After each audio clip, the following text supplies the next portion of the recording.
Bien, vamos a hablar ahora entonces de los diuréticos. Entonces, pues los diuréticos, como podemos darnos cuenta en esta imagen, van a ser medicamentos que actúan a lo largo de la nefrona. Entonces, la nefrona tiene diferentes partes, el túbulo contorneado proximal, el asa de Henle que tiene su porción descendente y su porción ascendente, el túbulo contorneado distal y el túbulo colector. En cada una de estas partes hay diferentes tipos de diuréticos, pero con efecto antihipertensivo, pues realmente los que se han demostrado hasta el día de hoy son los diuréticos tiacídicos y los diuréticos del túbulo colector o también conocidos como ahorradores de potasio. Entonces comencemos hablando de esos diuréticos tiacídicos. ¿Cuál es el mecanismo de esos diuréticos tiacídicos? Pues lo que ellos hacen es inhibir al transportador sodio-cloro.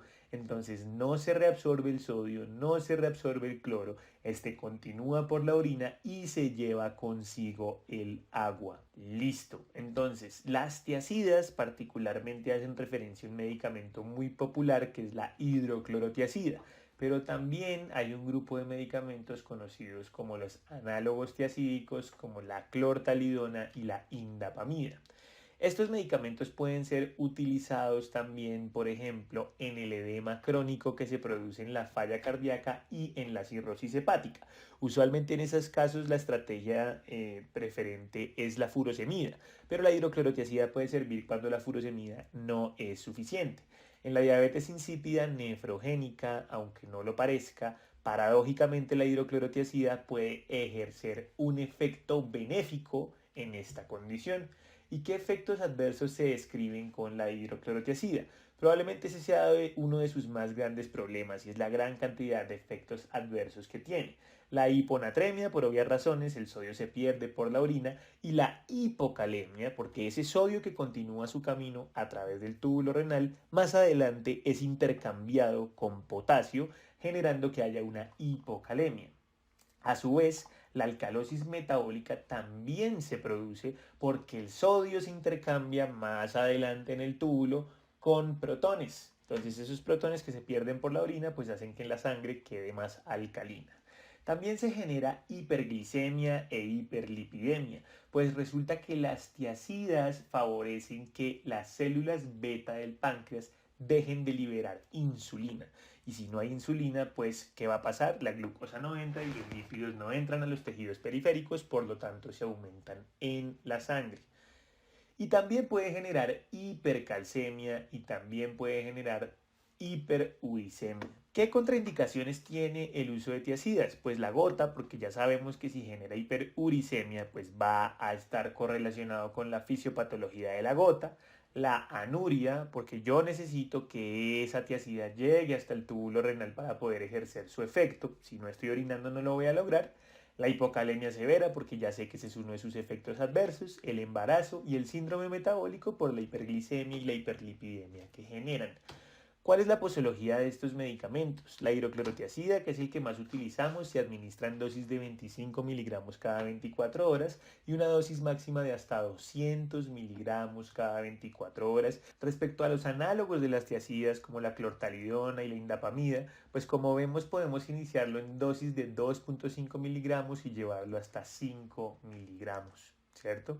Y la clortalidona 12.5 inicialmente y lo podemos llevar hasta 100. Ahora, la pregunta vale la pena hacerla. ¿Tiacidas o análogos tiacídicos? ¿Cuáles funcionan más? Y lo que la evidencia nos dice es que los análogos tiacídicos son más potentes que la hidroclorotiazida en las dosis comúnmente prescritas. Y adicionalmente hemos visto que no hay diferencias en los eventos adversos entre ambos. Entonces, en términos de eventos adversos, a ambos les va exactamente igual. Y los análogos tiacídicos son más potentes que las tiacidas. Así que son una excelente opción a la hora de escoger un diurético. Finalmente tendríamos los antagonistas del receptor de mineralocorticoides, que estos uno podría decir que actúan tanto como inhibidores del eje renina-angiotensina-aldosterona como diuréticos. ¿Y cuáles son estos? La espironolactona y la epleronona, que como podemos ver en pantalla su efecto se ejecuta en el túbulo colector. Y en ese túbulo colector lo que van a hacer estos medicamentos es que van a inhibir al receptor de mineralocorticoides. Ese receptor es un receptor intracelular y es el receptor al que naturalmente se une la aldosterona.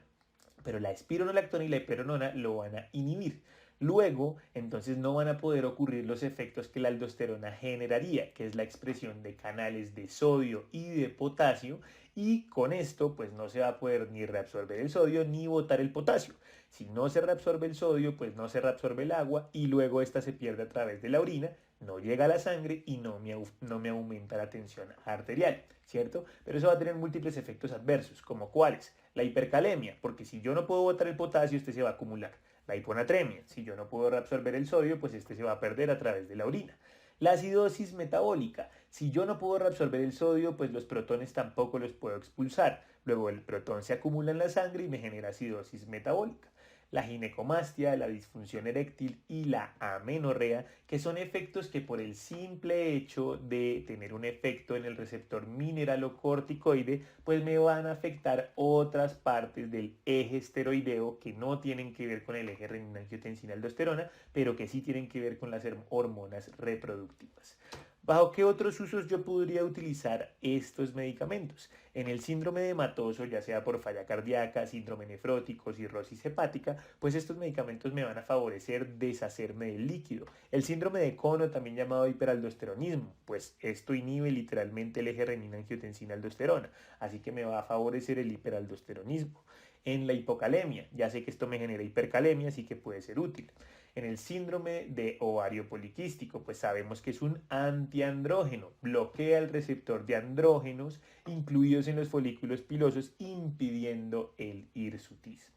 ¿Y cuándo estaría contraindicado? Estaría contraindicado ante anuria, insuficiencia renal, hipercalemia, enfermedad de Addison, una insuficiencia suprarrenal, pues no le voy a poner un medicamento que me inhiba la aldosterona, o sea, sería empeorar todavía más esa enfermedad de Addison, y una tasa de filtración glomerular menor a 30 mililitros por minuto.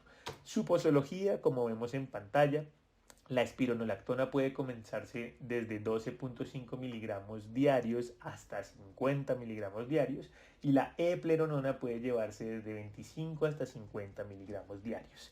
A pesar de que son medicamentos francamente útiles como diuréticos, su evidencia como antihipertensivos no es la más amplia, tanto así que se consideran como antihipertensivos como estrategias utilizadas ya en el contexto de la hipertensión refractaria. Los estudios pues realmente lo que han mostrado es que cuando ya estamos ante una hipertensión refractaria es cuando podríamos llegar a utilizar este tipo de medicamentos.